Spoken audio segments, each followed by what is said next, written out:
Hi, Bill. Hi, Nancy. Long time no here. see. Really here.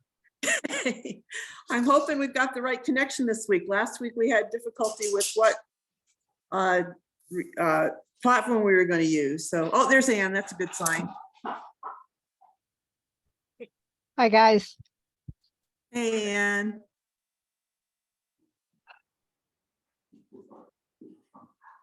I'm usually one of the last ones on, and today I was the first one on, so I was a little worried. Well, you've still got 4 minutes, so we're good. Yeah. How are you, Bill? Well, I'm a lot better now that I connected to the right Yeah, right portal, so to speak. yeah, it's been a little confusing the last couple weeks. Yeah. I hadn't even loaded Microsoft Teams, so Mm, I wasn't aware that that's where everybody was going. So right. Well, several of us weren't aware of it either. Yeah.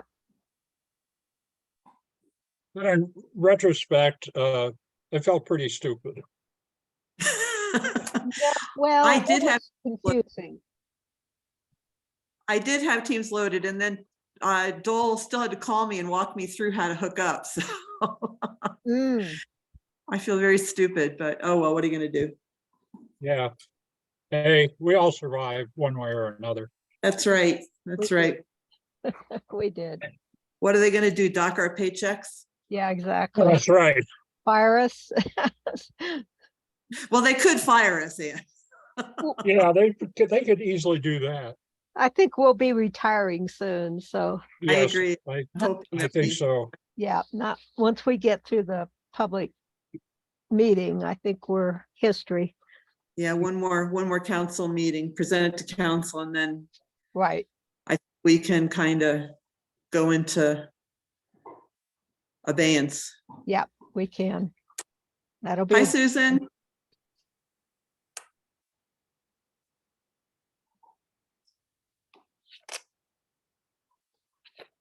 Hi, Erin. Hello.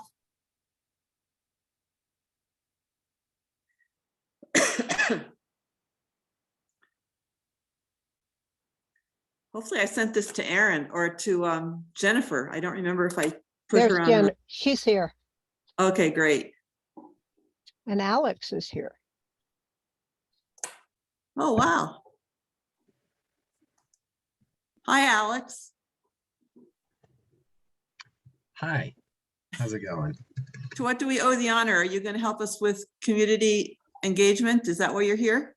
I'm just, yeah, I think Aaron's got most of it, but if y'all have questions, I'm here to help. Okay. And Yeah, you know, we have an expert on community engagement as part of our task force. 2 experts, Susan and Tweed. Yes, I'm very familiar. They do a great job. Hi, They do. Susan. Hi, Tweet.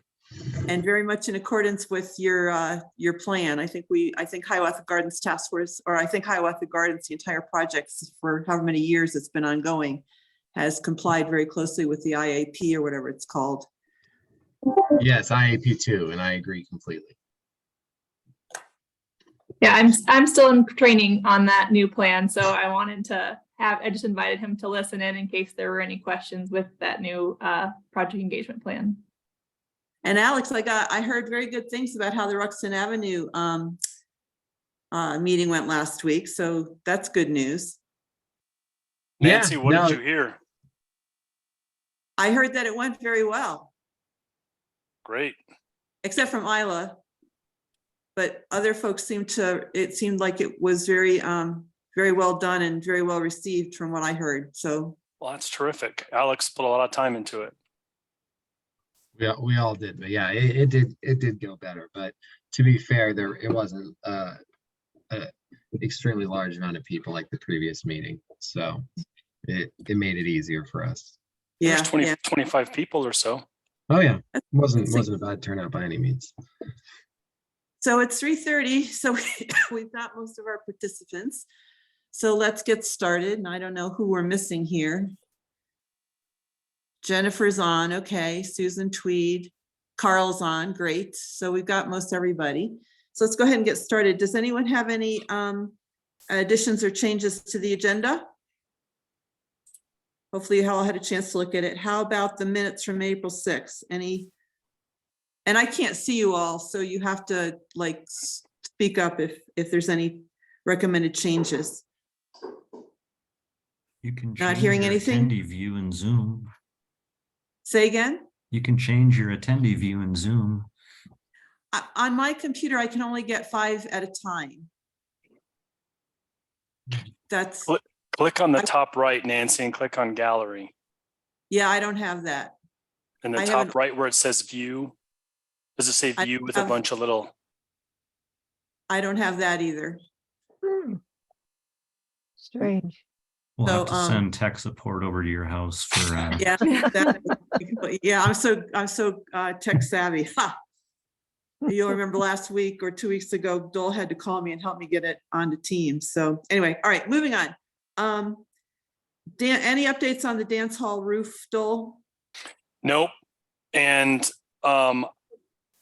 Susan had a comment, I think, Nancy. Yeah, I see her hand up. Sorry, go ahead, Susan. Did you have a comment on the minutes? You're on mute, Susan. Sorry, have the minutes been approved? I didn't hear. I didn't hear any comments or, so I'm assuming that everybody's okay with them. So you can go ahead and submit. Okay, Thank you, Alex, for taking all that and posting that for us every time. That's much appreciated and helpful. Okay, dance hall, so nothing new, Dole. No, And- the pool is going to get some roof work done. And so I reached out to that contractor to see if I can't entice him to come do some work on our roof while they're in town doing work on the pool roof. So I'm trying. and Okay, and I continue to have mixed feelings, and I think the task force does on doing anything with the roof, as long as the inside is weather tight.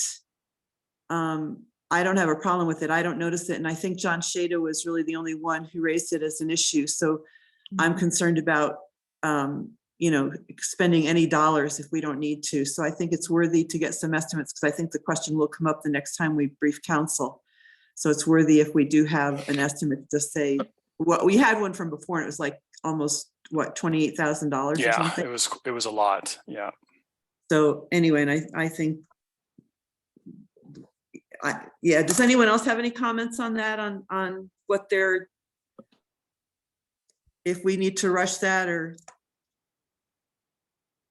not hearing anything, I'll say no. So Dole, I think it is worthy though to talk to it is worth it to talk with the folks who are doing the pool. Susan or Aaron, would you like to talk about the pre-application meeting, or Dole?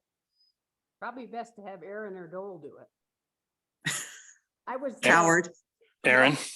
I have notes, but- Yeah, no problem.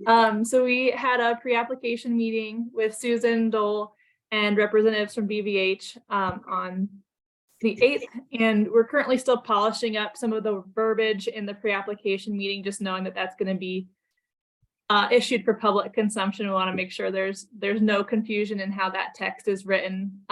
We did determine, based on the current zoning and the anticipated level of disturbance on the site, that it would be a major development plan application.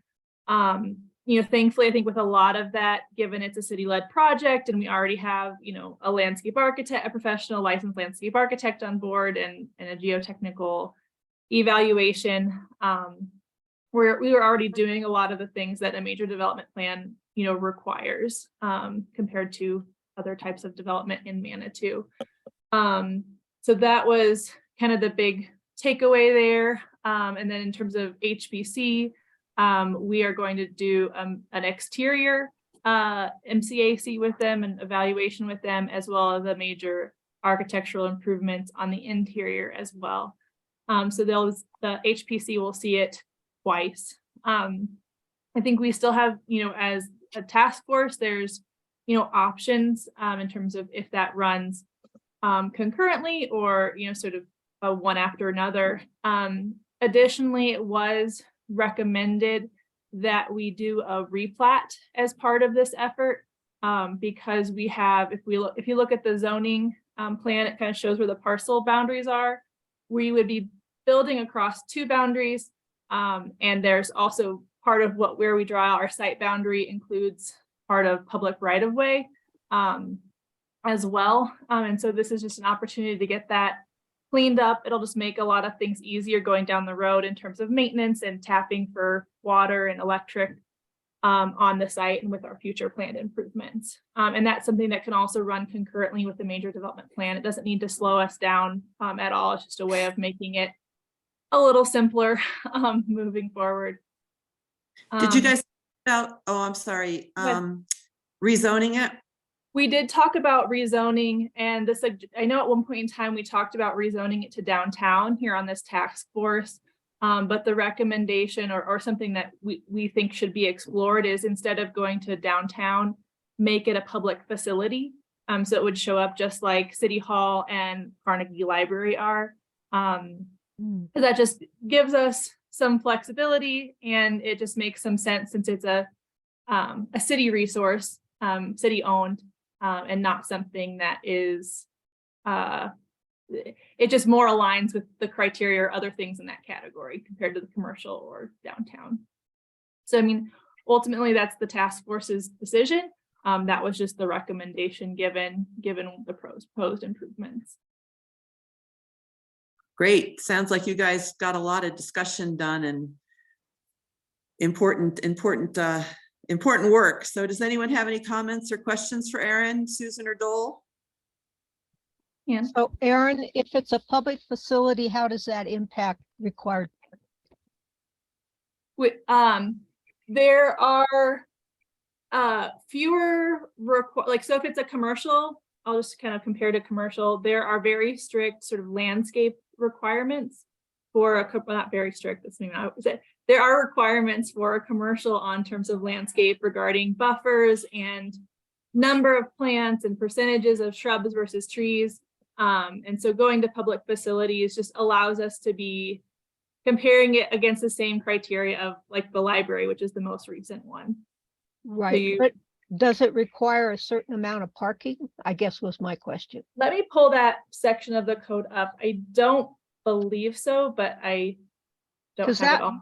That was Alan's reason for suggesting downtown, because it wouldn't trigger any particular number of required parking spots. From my recollection from the meeting, it was the public building.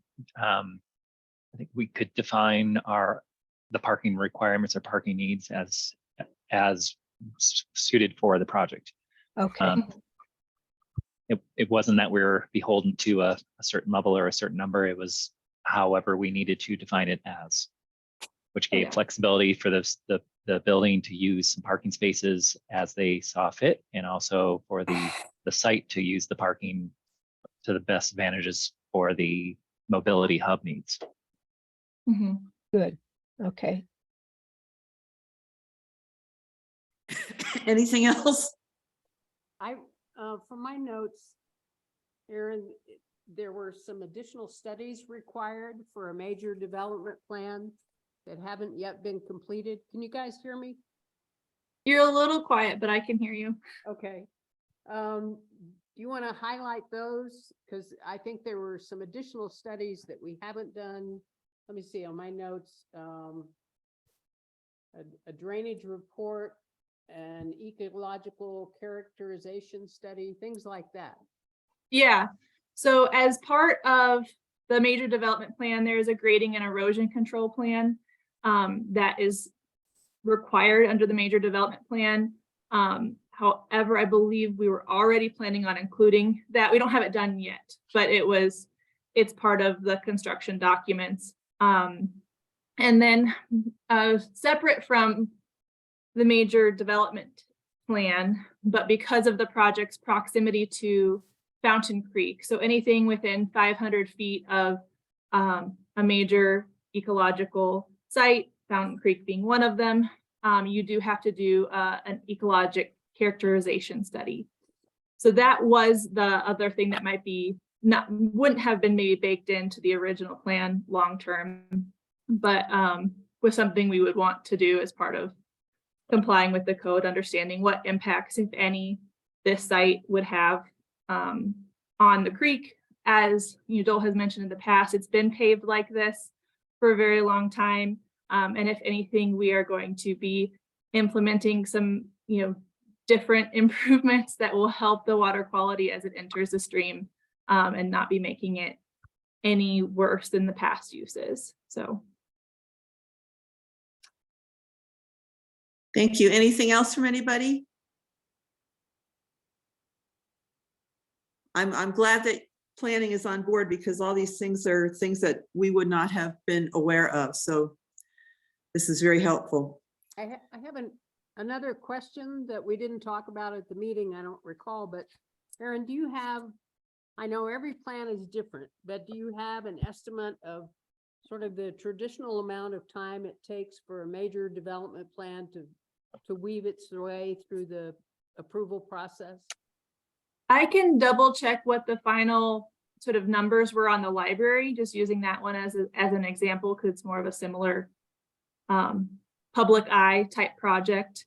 I think in the past, we leave it up to typically applicants, whether you want to go to HPC and CPC in the same month, or if you want to go to HPC first, get their comments, make any revisions that are needed, and then go to CPC the next month. Generally, that's what we recommend, just because then you're not getting approval from CPC, but then HPC is saying, oh, well, you need to make these changes and you have to go back again. But other than those two, CPC, then if it's approved there 2 weeks later, it can be at City Council. So it would get added to that agenda. And Aaron, are you going to update this document? Because already we're out of date on this. Yes, so I've updated that document, and I'll pull it up here for the call. I've changed, instead of showing it by months, number of weeks per each phase. So until we kick it off, it's still kind of easier to understand the level of magnitude associated with each phase. I can pull that up too. And as I understand it, and we'll talk more about next steps, but since you're on already, we need to do a community review of this plan again, correct? Do I understand that correctly? And then it'd go to City Council for final approval to start submitting it, or not? Because we were waiting on City Attorney's update. Yeah, so we can, talk to City Council, but we are not at a point, if we're using library as an example, we're not at the same level of finish in terms of details and things like that. So we are able to go talk to them. We have to kind of do that with maybe a little differently, but we can engage with City Council and HPC at this phase. Okay, so we're at a phase after today that you can start scheduling HPC and CPC? Well, can everybody see my screen? Yes, Yes. I can. I have added kind of an extra little bubble here. I thought, and maybe this is incorrect, but with some of our conversations around floodplain, whether we're lifting the building or what direction we choose for that, I think we'd want to, have a recommended direction before we go to any of the commissions and the City Council, just so that we show our due diligence there. And then once we do that, we can kind of kick off the engagement with the other groups. But This can be adjusted. This is just my updated draft as new information has come about. Yeah, I'm just trying to determine what as a task force, what our next step is. Do we need to do a community engagement now? You know, is that the next big thing that we do? Or is there some other step? Do we need to finalize? I mean, the raising the building is in the cost sheet, so I'm assuming that's, we'll talk about it some more today, but it's in the cost sheet, so I'm assuming that BVH couldn't figure a way not to do it. Maybe we need to hear from Dole. I think there are some approaches. Dole, are you still pursuing the floodplain issues? Yeah, so, and Aaron, on your sheet, it said substantial damage. And it needs to say substantial improvement. Oh, sorry. I was like, I'll update damage. that. Yeah. So what she's referring to is there's a code from regional building that if you make improvements that are valued at less than 50% of the building's value, you don't have to bring the building up to current floodplain standards. If the improvements are valued at more than 50%, it's considered a substantial improvement and you're required to bring everything up to current floodplain standards, which for our purposes means if we do work valued at less than 50,000, we could build whatever we were proposing at the same elevation as Hiawatha and not have to bring everything out of the floodplain. If the improvements we're proposing are worth more than 50%, we would need to bring everything out of the floodplain. Yeah, Anne, did I say that wrong? Well, my reading always has been that the historic dance hall, because it's a contributing structure in a historic district, is exempt from floodplain requirements. I think the only issue's the new building. Correct. Okay, But and no, you seem to, pardon? Yeah, Anne, I'm sorry, we agree with you. Okay, that's But- not what you said exactly. Well, so the reason why I said the way I did is because as we learned at our 2 weeks ago, is that if we had to bring the new building out of the floodplain and that 18 inches up, it makes transitioning from, I'm going to call it the bathroom bar to Hiawatha very difficult because we have a significant grade change that has to be accounted for through ADA steps, all the things. Right, right. And So, that's, so Ann, you're 100% right. Okay. so why don't you detail kind of the approaches that we talked over that may get us to where, So, okay. And so some good information has evolved since you and I spoke, but one of the things that regional building offered was that you are allowed to do a development keeping it under 50% of the value of the building. So let's just talk numbers. Let's say that the existing Hiawatha building is valued at $500,000. You can make a $249,000 improvement and not trigger all the floodplain requirements. Basically, you could build that improvement at the same finished floor elevation as the existing Hiawatha building, even though it's within the floodplain. Then you can repeat that process again, except now your building's worth $750,000 and you can do up to 50% of that value. It's a bit of a workaround and it could be cumbersome, but it is a way to avoid having to do some of the floodplain improvements we're talking about. Now, for what it's worth, and Nancy, you already referenced it, BVH researched and came up with some approximate costs of what they think it would cost to raise the Hiawatha building to get it out of the floodplain and to abide by all of the floodplain requirements, in the site without having to kind of piecemeal the work. So I don't know if that's an appropriate segue. It probably is to transition and talk about what you guys found. So, oh, Anne, you got another question? yeah, just one other question. We had talked about the potential for arguing to regional building that we're going to be spending $1.9 million to upgrade the dance hall. And could that be taken into account for coming up with this 50% or less? Have you pursued that I anymore? haven't asked him yet. I'll I need to think- ask him about that. I think it's worth pursuing. I mean, he had told you that one of the other options was to get an appraisal. Correct, And correct. I'm still thinking we could find an appraiser who says, here's your plans. It's going to be, once these are done, it's going to be worth $2.5 million. And we could take that to regional building and go on our way. I just think we don't yet give up on the possibility that we can find a way to not have to raise the building. But keep going. Fair enough. I'll research that, and in the meantime. Is it worth me showing my graphic, Dole? Yeah. Carl, you want to ask your question while she's pulling that up? Well, I was just gonna ask, I mean, I was trying to Okay. take a look at the cost estimate. If it costs, and maybe I'm reading it wrong, but if it's like $40,000 to raise Hiawatha Gardens to get it out of the floodplain, isn't that better long-term? I mean, I understand the desire to keep the historic aspect, but you know, if there is a flood and we don't raise it and we spend all this money and it all gets damaged, it's going to feel kind of foolish, right? If that we didn't spend 40K, assuming that's the right number. I'm not saying it is, but you know, to just raise it and make it right. Yeah, that seems like a really low number, but I don't understand how you would raise it. So I'm still kind of baffled by all of that. That seems like an incredibly low number, but Well, so Temporary beams and jacks. yeah, actually it's Carl with his strong biker legs lifting it up. Working the jack. Yeah, that's right.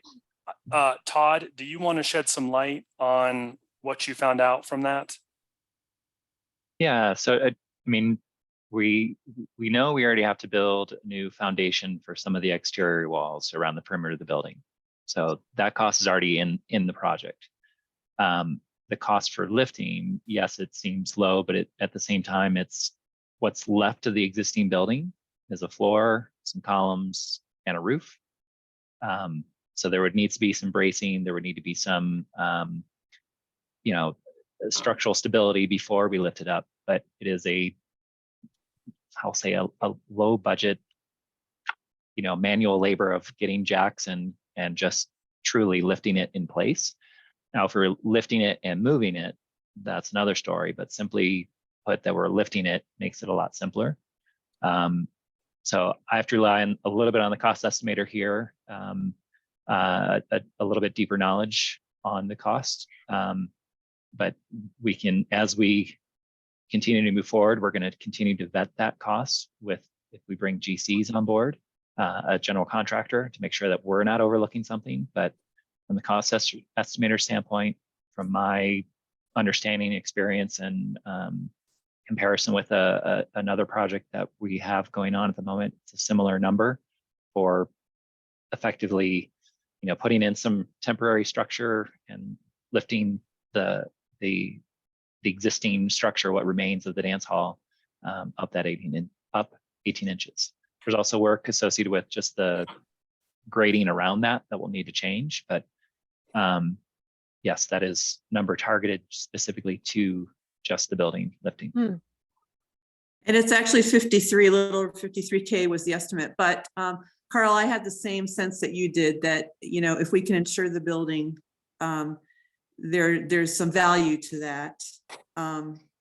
And you know, also what Dole mentioned earlier, the thought of having two grades is untenable. We can't have the dance hall at one grade and the bathroom building at another grade under the current design. I just don't, I'm not an engineer or an architect, but I don't see how that would work for us. So, but I'm amenable to Dole continuing to research it. But we've got some better estimates. And Erin, do you want to talk about the slide that you put up, or is that just repeating what? It I didn't even look at it. repeats Sorry. some things, but then adds a little bit too. I could just hit the high notes. You know, I think the 50% rule, like Dole, I think Dole covered that. And you know, that there might be some additional costs construction wise doing it that way. and then the raising the building, these are kind of the top two options, is, we're protecting our investment. That 53K represents about 1% of the total construction budget. And then actually lifting it helps resolve a few design challenges that are currently on site, with the water flowing towards the building, and with some transitions for ADA accessibility. By raising those areas, it would make less switchbacks if we get a ped bridge coming across, then there's less of a grade discrepancy to resolve. Same as sort of transitioning from the bus stop, to the building, sort of not having to have that really formal ramp and stairs configuration, or it could be, just a little more natural or integrated into the site because you don't have as much grade difference to overcome. And then with the drainage, we could then have some more flexibility on where we channel that water to, and control how it then flows into the creek. And it's not to say you couldn't do some of those things with the other option. There's just opportunity for that to be just a little easier and have a little more flexibility because you're not dealing with quite the same discrepancy. Yeah, Bill. I want to weigh in on this as well, having lifted my house. It wasn't 18 inches, but it was about a foot when a corner fell off of the foundation and the whole thing slumped. It's fairly cheap, really, when you compare the total project cost to lift a building up. And I would say it's an investment that is going to pay off in the long run when, yeah, a flood could exceed the 100% line and all of that, but I think we cut our risk for flood damage and we provide better grades for accessibility as Aaron has pointed out. I think there's a number of benefits, and I would very much encourage the group to consider spending the money, and I think it's money spent wisely to do this, to raise the building. Aaron, would you mind unsharing? Well, I guess Yeah. we can finish talking about this first. Let me share. So first of all, a couple things. What Ann and I were talking about is I think, at least I wasn't too sure yet how much raising the building might cost. And to have that price come in as reasonable as it sounds, it does change the conversation. One of the things too, in addition to what Aaron said, is if the building does get raised up, there could be an opportunity to then have the utilities run through the floor and be out of the floodway, and that was one of the challenges before. And so you don't do as much throughout the attic and that kind of thing as well. I was going to share real quick the survey file. I think you guys can see that. Yes. So just real quick, just to show, you have some contour elevations here, and then the finished floor elevation is at 6290 or so. So you can see that generally speaking, the perimeter of the site is, this is 6291 right here. It's a 2 foot, 1.5 to 2 foot drop to the finished floor elevation of the building. So I think BVH was smart to suggest this because it basically, ideally, we would want to raise the building up enough, and then some of these drainage issues potentially go away. You can see that here we're already up to 6290, 6291 again, and then again our finished floor is at 6289. So it's almost 1.5 feet low, and having this whole site, drain properly, be properly graded, and like Aaron mentioned, it really could potentially help the transition. I can't draw. Oh, yes, I can draw. As we keep talking about this pedestrian bridge from the Chase Bank site, one of the challenges was it was such a significant grade differential that we had to put in the switchback to make ADA. If this site's able to be raised up, and BVH hasn't had a chance to do the analysis to see what that elevation does, but raising that building up, I think, offers us a lot of benefits. And I was also pleasantly surprised it was that price. So you're filling around, you'd have to You add would, fill, right? yep, you'd Yeah, have to add fill. yeah. Well, I certainly think it's worth looking at, and it can be done in a way that there's virtually no risk that you're going to damage the building. Question. I mean, to say that there's going to be absolutely no damage, I couldn't, I'm not going to stand behind that one, but I mean, there's things that we can do to mitigate the risk for sure. Okay. That would be obviously very important, that it be Yeah. done in a way that you don't significantly damage it. Yeah, Yeah. we would for sure have the experts involved, the structural engineer adding their input to make sure Right. that before we even lift it, everything is steady and secure and ready to go, and that process is watched over diligently. Mhm. And I would agree with Ann, that to me is absolutely critical, because we've invested tons of funding, time, effort, blood, sweat, and tears into retaining that building. So if anything were to happen to it, it would be devastating. Yep. Absolutely. But thank you for all this research. And I would add that to one of your cons, Aaron, is that, there is potential risk to the build there, damage to the building, hopefully minimal, but nonetheless, that is a potential con. Mhm. So Well, if you're how gonna add, about, I'm sorry, go ahead. sorry, Nancy, if you're gonna add cons, you also need to add the risk that if we do nothing, that a flood will damage the building in the future as a con as well. Yeah, and that goes along with the insurance. I think she put that more as a positive, is that we reduce our risk. But you can do pro and con. Yeah. But that's helpful, Aaron. You pointed out a lot of issues that I don't think any of us were aware of. And it does definitely help tip the scale, I think, to actually investing and raising the building. Yeah, and Nancy, let me also hit on her middle option, which was kind of the floodplain analysis. The thought was, could we reach out to the floodplain administrator and, ask, can we get this revised? And there's really only one way to do that. That's through hydraulic model. And even if we went through all that exercise, there's no guarantee that the floodplain would improve. It could even get worse. And so it's kind of nice to know that this is that line on the map is the regulated floodplain. And as long as we go above it, we've met all the requirements. It's kind of a known. Instead of spending money, it would probably almost be as expensive to raise the building as it would be to do the floodplain analysis. Now, not exactly, but for this scope and scale of work, it's probably similar. Oh, interesting. Okay. So I would ask the task force, what is your recommendation for Dole, to continue to research it, or to recommend that we just go with recommending raising the building?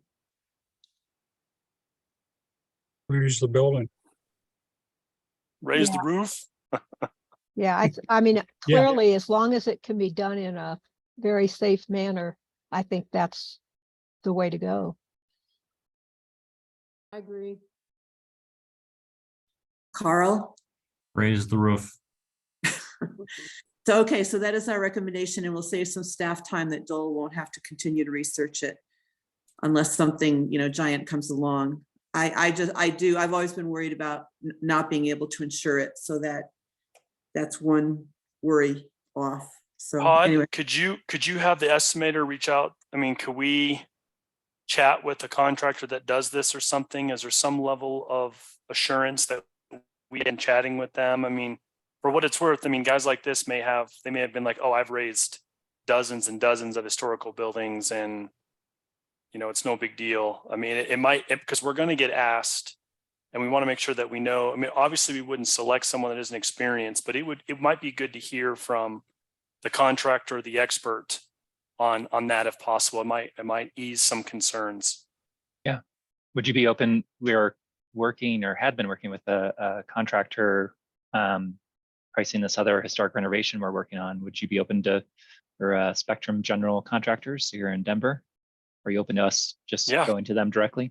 That's fine. I think it'd be great. Yeah. Just a conversation, you know? And Joel, I'm fine. I'm not sure what you're recommending, but I'm fine with you guys just talking with them and coming back and reporting out to us unless everyone Sure. else. That, From that's the what I contract. mean. Yeah.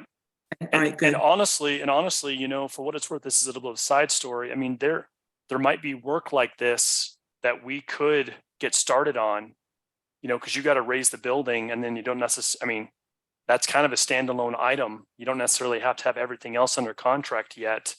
And we do have the money that city council gave us towards the building that we could go ahead and get some, you know, a task like this done if we wanted. That I would love to actually start using up some of that. It would capital look funny all up in the air, Mhm. have to have a ladder to get to the building, but that, you know, we really could pursue it and just get it done and have that kind of off the check, you know, checked off. Yeah, Check, yeah. checklist. Okay. Okay, great. That begs another question though, and that is, okay, do you fill the parking lot as well? And do you fill the patio area as well? You do. Yeah. You got that's to what bring I the think. site. You got to bring the site up to those finished grades. So And if you look at the Joel? cost sheets, Bill, the costs incorporate that. Go ahead, Carl, sorry. So I love Dole's suggestion, but you know, to me, the risk of raising the building is when it's in the air. And so the shorter time it's in the air, you lower the risk. And so if we raise it, you got to, you know, deal with the foundation and the backfill. Yeah. And so that needs to be within scope. And so just making sure that that's within the budget and what you're proposing. And that'd be a good question for us to ask the contractor, you know, how stable is this? Should we do anything around it? And to your point, Carl, I mean, we've got a pretty good chunk of change from city council for this. I mean, maybe that's part of the scope is to do some of the fill and get the building stabilized around. I don't know. We basically have 575K that I think we could put toward the dance hall. Yeah, So, that'll do quite a bit. yeah, Do the crawl space structure while you're at it. yeah, if possible. So anyway, but great suggestions. We don't have to act on them today, but I think that's very valuable. And again, I would love to start spending some of those dollars. So moving on, and Jennifer, we'll come back to updating the design documents. I just want to talk about the budget for just a second. Dole, I know that you've been spending some of the PPRTA dollars on various and sundry things. So if you could send a new update out on where we are with, you know, invoices, and I can't remember how much was spent on the transformer and so on, but just if you could send me some of those documents, and I'll put it together for our next meeting. Sure. Kind of what our balance is. And then I just wanted to fill you in, those of you who were at city council the other night know that it's due to a lot of analysis. We've been paying more into PPRTA for most of the time we've been a part of PPRTA. So there's council expressed a great deal of concern about that and directed the mayor to go and talk with various and sundry people and do an ask for more capital improvement dollars from PPRTA in addition to what we've been historically getting. Just to let you know, I think that there is a decent chance we will get more PPRTA dollars. We did meet with them last night and came away somewhat encouraged, but there's a lot of political wrangling that still needs to occur. There's lots of implications about what happens. There's lots of political implications with what's going on with PPRTA and what our reaction was the other night. So fingers crossed, that's all I can say. But if we did get more PPRTA dollars, it would go to Hiawatha Gardens. So that's good news. We wouldn't get enough to complete the entire project, and it would just go to the parking lot and the restroom the north building. Yep. So interesting developments. Does anyone else have any other updates they'd like to address?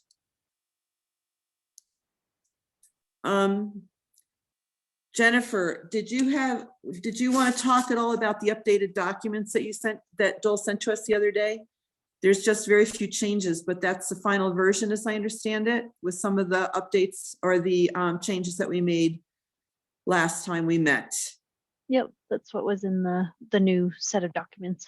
Okay, is there anything else that you need from us on that? I No, had not just, that I had just a couple of things. One is that the parking lot still does not, I thought you were gonna show lights in the parking lot and take out the trees per Dole's request in the parking lot. Yeah, we can certainly do that on the rendering. Just a suggestion. Did anyone else have anything else on the updated documents that they wanted to address? A couple of questions. We had talked last time, Jennifer, about the picnic area in the southeast corner. You said you would add that. I don't see that on there. Yeah, I think that we thought that it might be better served with possibly benches along that south side. Let me get to the site plan.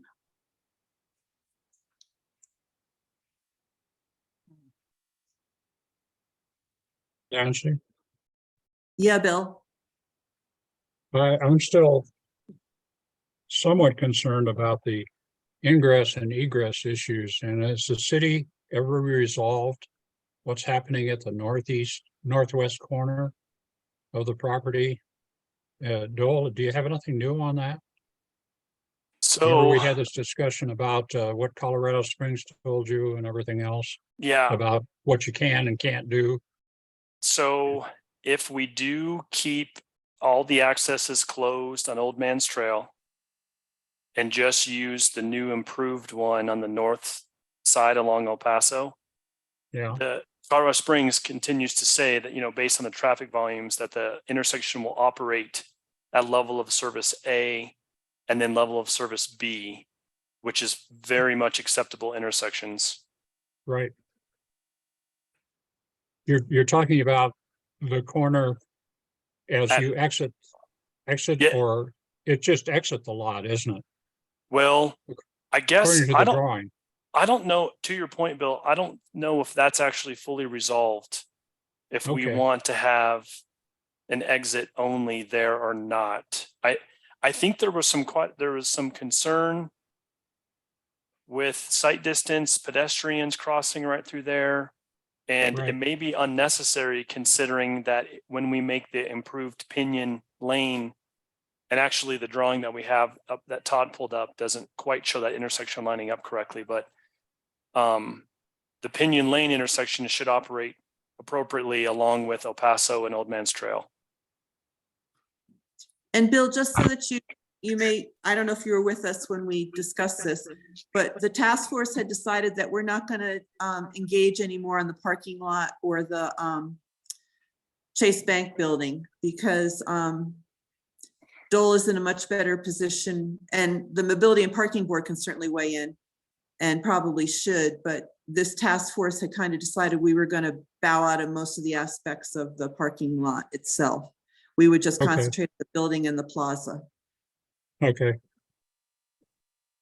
Well, I think requires a little bit of more attention because this drawing is, if it just stays the way it is, I think it's a little misleading based on what's been said. So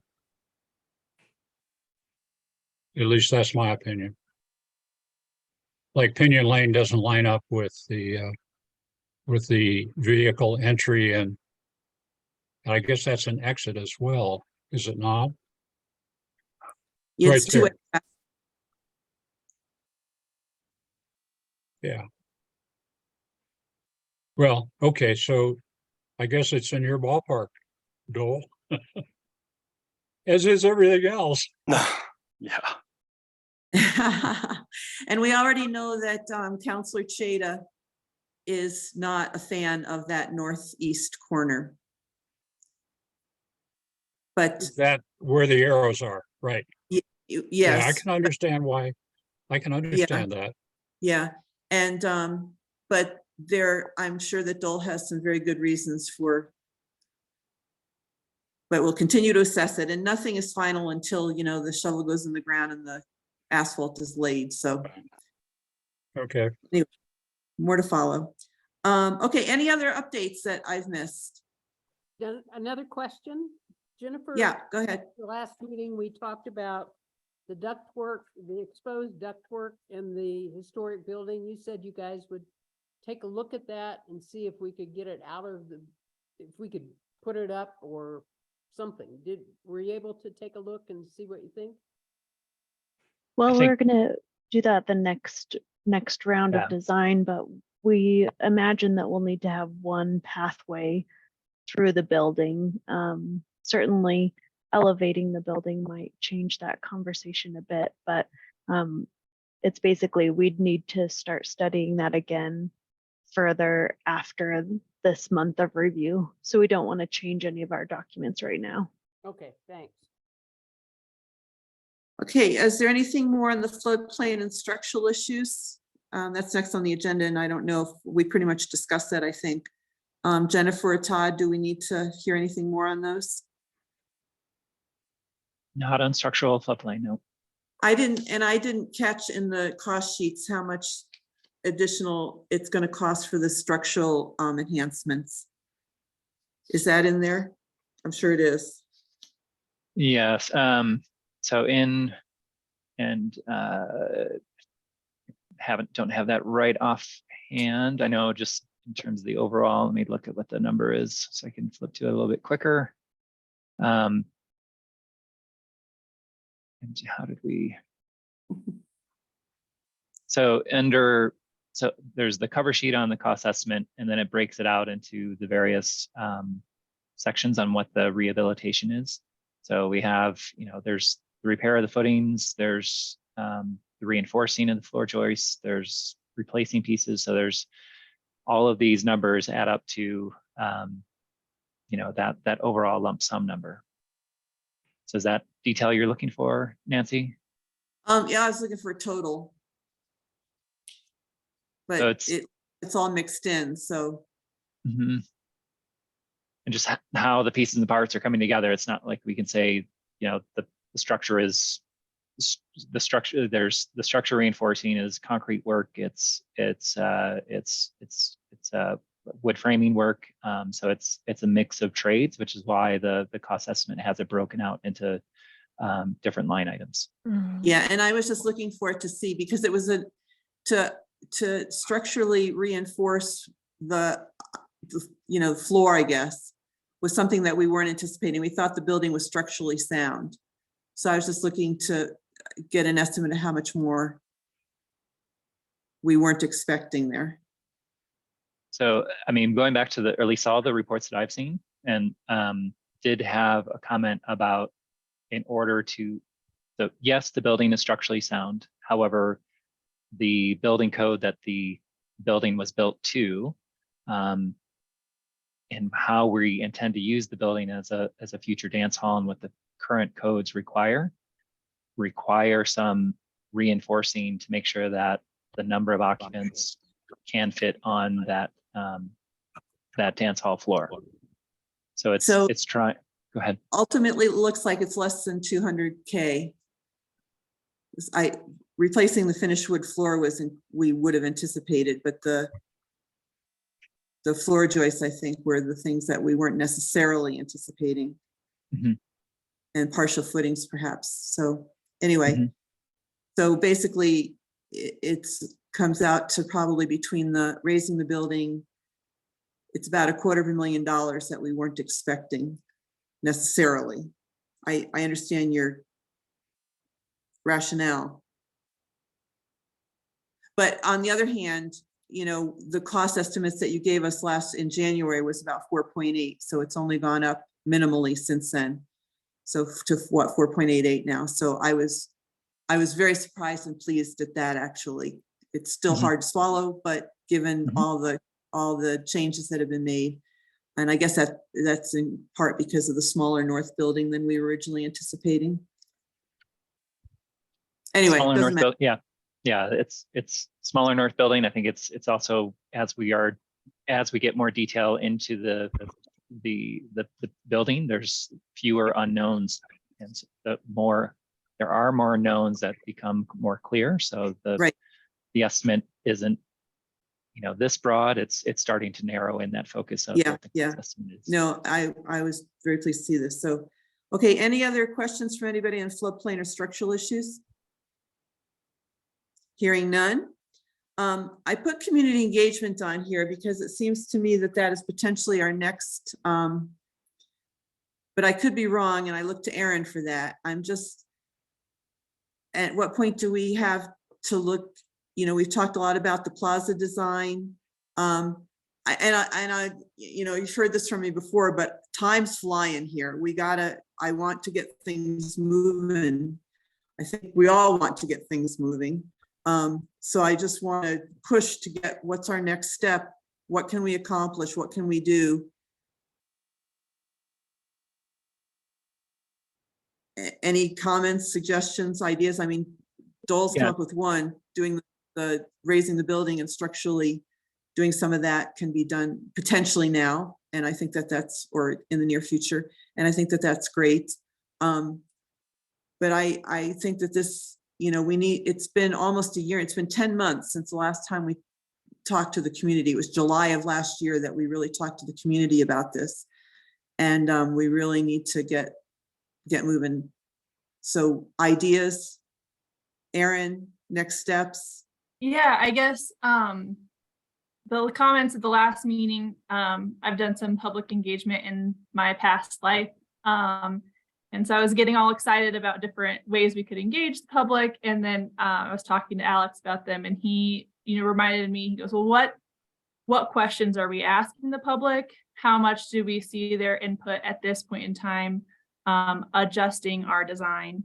And so I wanted to first, I guess, ask y'all as a task force, what type of input do we see from the public, and how do we see it influencing the next phase of design? I think that can really inform where we go next. That's a great point. And I think I maybe used the wrong term, or partly the wrong term, because I think it's as much what questions we have and when do we go and ask the public. It's also communications to re-energize the public and let them know that this project has not died on the vine. Mm-hmm. Yeah, I think there's, go ahead. Sorry, I was going to say, I have the plan up as an example of an option. Aaron and I talked about earlier today about some of the plaza investment or plaza engagement as an option of how we identify and prioritize some plan or program items for the plaza is one option. This last phase, we've been trying to hone in on the building and its function and how it's going to work and serve the community. And I think a next phase of community engagement could be the plaza and identifying the program and what works best for the community. Susan and Tweed, go ahead. Yeah, I see Tweed's here. Go ahead. First of all, it seems to us that there are two different levels of community engagement here. And one is a very practical application for a plaza. The other one, the overriding one, clearly is the whole plan, and you don't ask the same questions for each of those. So for the overall plan, we're just looking for total response. It's like if we hear repeatedly that something is in the way of approval, or needs to be changed or whatever, if there is consistent response to that, then we need to take a look and do something about it. If the overall response is, wow, you've done a lot of work, this looks really good, it'd be good for the community, I think we're good to go with the big picture. The plaza is something else, because my fundamental question is there going to be a plaza for sure? And if there's not, if we're not sure what that 2,000 square foot use is gonna be, then we shouldn't ask. So my sense is that this design is absolutely to have a plaza. Now, could that get changed by city council? Potentially, but my understanding is we're moving forward with this. So Tweet, part of my question is that, you know, this is very similar to the plan that we asked, the whole plan, to what we asked the community about last summer. So do we need another round or no with the community on this, on the whole plan? I don't. Well, I yeah, think we do, but I- the question is very different for this round. It would Yeah. be, without using any, these words, but is there anything in this plan that you just can't live with? What we need to find out at this point, you know, we could say, do you have any serious concerns about Right. anything you see in this plan? red- if we red hear- flags. If we hear consistently there's some red flags, then we need to think about addressing those before it goes on to city council. But we're not asking, you know, what do you like, what you don't like, or what would you, you know, we're not asking those kinds of things. It has to be serious concern at this point. We're not starting over. Right, Right. right. I mean, this plan responds to the input we got the last time. Right, And that's So- how we start the meeting, saying, Yeah. here's what you told us, here's Right. what's in the plan. And we Right. repeat that over and over and over and again. you draw a Right. straight Yeah. line between what we've heard and what you've got before you as the plan. Yeah. Right. And that, you know, what you do probably the most, and Alex, you weigh in here, because I don't want to mess up your planning, but we would recommend an open house to do this. You don't need a workshop like we've had in the past. You just need an open house with lots of information and a lot of people to answer questions and a response mechanism of some sort, probably in writing. We like to have people put things on the wall so everybody can see what everybody else said. I know the mayor thinks that's a stupid way to do things, but it's not. People like to see what everybody else is saying. So we could do a written response form as well as that, but so that's our thinking. So Alex, feel free to chime in.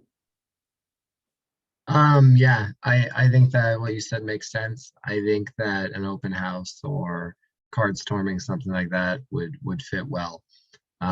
So yeah, I think it's great. My main thing and what I spoke to Aaron with was just to make sure that if we are doing community engagement and we're asking the public for their opinion on something, that we're ready to implement what they say if they do have concerns. So that was just that was my my main point. So that all sounds great to me.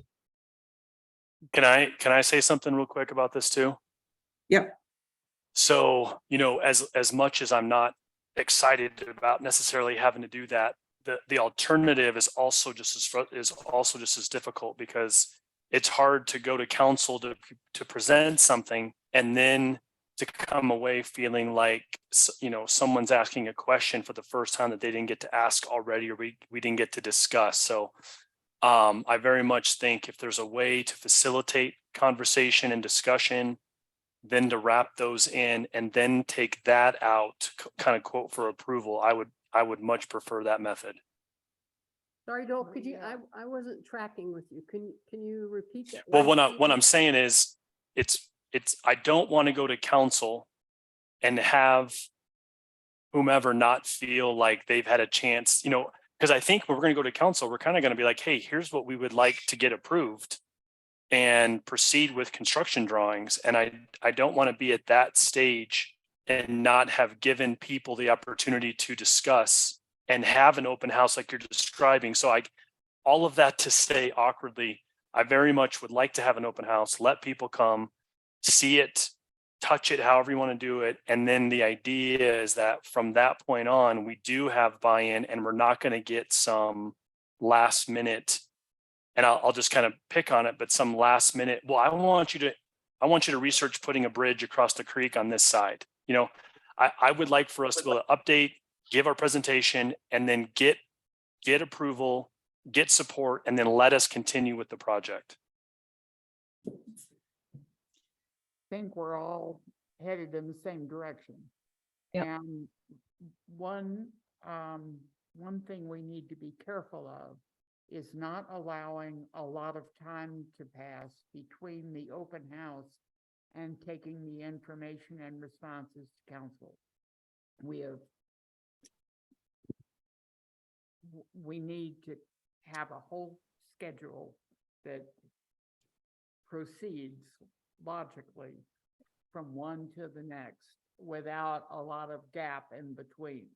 We'll take the gap to put together everything everybody has said, but we don't need a lot of time in between.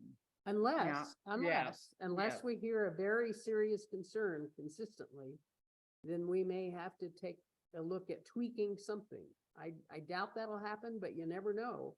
And if, you know, as Aaron said and Alex said, if you're not gonna listen, don't ask the question. Right. So I guess I would ask that Susan, Tweed, Aaron, and Alex look at our timeline. Aaron getting all the historical HPC and CPC on there, some good realistic dates, and then Susan, Tweed, and Alex helping include this open house, and then whatever it looks like for the plaza design. Because I think they're two different, like Tweet said, they're two different questions and events. But I would like to get that kind of thing as scheduled as we possibly can so that we can start planning and get it done. Yeah. May I ask? Oh, go ahead, Alex. Sorry. Sorry, I just have a quick question about that, and I apologize if everyone else knows this and I don't, because I'm coming to my first task force meeting in about 1.5 years. But when we talk about when we talk about the plaza engagement and then the final design engagement, are those two separate meetings and then two separate council approvals? Is it doing plaza, then everything at once, and then council? What's the timeline? That's what we, Yes. that's what we would recommend, is that we do a plaza. We need to come up with another name besides charrette, because that puts people off. But we do a plaza planning session with the community. We generate community ideas about how we could use that plaza. And then we have people, well, I won't go into the way you'd structure the meeting, but the meeting is basically to generate ideas for that plaza and then get those ideas ranked by the participants, so you know what's most important to most people, and then fold that into the preferred plan and then present the preferred plan all at once to the city council. Does that make sense? And Alex, That- I think the ultimate goal for the plaza, the ultimate outcome is to find out what amenities we need on the plaza. Whether it be gardens, shade structures, more bicycle lockers, whatever it might look like.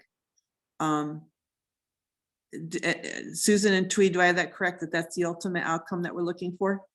Yeah, it is to get amenities, and it's also, this task force from the very beginning has said, we want this to have a Manitou character, you know?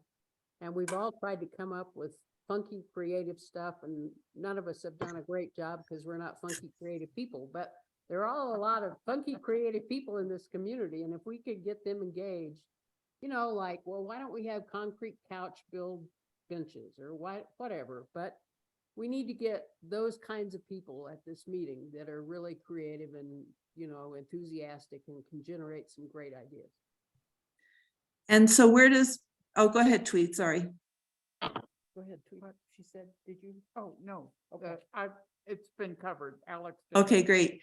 So BVH, do you have any input to that? Are you okay with this initial proposal of going forward with community engagement? Do you have any input? No additional input, no. I think, Because I couldn't Well- remember in your contract, if you've got, at what point you've got community engagement and what point we're supposed to be doing it. So you're right. we need to Our- take a look at that. Yeah, our current agreement, the agreement that we feel like we are in the process of wrapping up with, the community engagement was not included. So, Okay, um, okay, great. You know, Bill, you had something? Yeah, just a information question. I see 5 green tanks in the plaza. What the heck are they? So this is the community engagement piece that, how we are coming to the community, whether to, inform or involve. And the concept of, are these blocks, pieces that people can move around in the engagement? Are the trees, someone has Oh, that's a piece tree. of paper, right? Tree. A random tree that they Thank can you. move around and part of that community engagement process. So Got it. Okay. this is a digital It- version of that, but it could be something that could happen in the open Yeah. house meeting or It just didn't look like the trees that I see on the other side of the building. you're right. No, I was doing some doodles beforehand and just to give an example of what could be done. So even the bike lockers, Gotcha. someone Okay. might object So to it this provides you location here. And flexibility. Yeah. Yep. Cool. So Okay. Alex, Thank you. since you have, are now the community engagement guru for the city, would you be willing to work with Susan and Tweed and yourself and Aaron to kind of start scheduling and deciding the format that this will take? Yeah, happy to. And that's what I was just gonna say is we can definitely meet outside of this meeting about that. I do just want to mention though that since this project's already taken off, like the public engagement plan that we have isn't 100% applicable because you're supposed to do that before everything. But with that said, after speaking with Aaron, I think it'd be advisable to separate the plaza engagement and do a brief plan on just the plaza engagement. And then that can be used per our planning requirements. So selecting techniques is like step 4. So there's just a few brief things we need to do before we decide how we're engaging people. So it should be brief and we can just go over that briefly in a meeting, Susan, Tweed, and Aaron and I. Okay, great. So that kind of concludes what I had thought we needed for today. Does anyone else have anything else that we need to discuss? Well, the only other thing that strikes me is that, do we have anything, and this is outside of the project, but it sort of helps people understand on the creek walk, because that access point is just a dotted line right now. And do we have anything better that we can show the public that things all do connect and there is a reality to all of this? That's a question. Dole, are you still on? Do you want to answer that? I am, Nancy. Bill, it's an excellent point, but it still continues to be a complicated because the city does not own the Chase Bank site. And without that, there's really no connectivity. So, we're not pursuing the Chase Bank as that transit hub just yet until that's resolved. So we really just need to focus on Hiawatha, being an independent utility. There is going to be some awkward interaction between the Creek Walk Trail coming up along Manitou Avenue. People would have to kind of get to the sidewalk as they do now across the Old Man's Trail Bridge or going El Paso or something like that. So I'm very well aware of that, but there's really no progress I don't think we should be reporting or showing any of that either right now. And Bill, Sure. I think No, I it's completely understand. appropriate to say that the intent is absolutely to make that connectivity, but we can't hold up this plan, waiting on that plan to get further along, unfortunately. Yeah, and like I said, Totally agree. and like I said earlier, raising that site up potentially helps help. that connectivity too, so there's kind of Right. an added benefit there. Thank you. Anything else that anyone would like to bring up or ask or comment on? Okay, well, we'll get done a bit early then today. And is 2 weeks a good time for everybody? I don't think we need to meet more often, but Susan, Tweed, Alex, and Aaron, if we could, I think next meeting will be primarily revolving around scheduling and whatever communication and community engagement we need to be doing. And now that the Pikes Peak Bulletin is back, and hopefully I'll see some of you at that meeting tonight, that'll really help us a lot. So, all right, great. Thank you all very much. And I'll see you all in 2 weeks, if not sooner. Thank you. Have a good evening.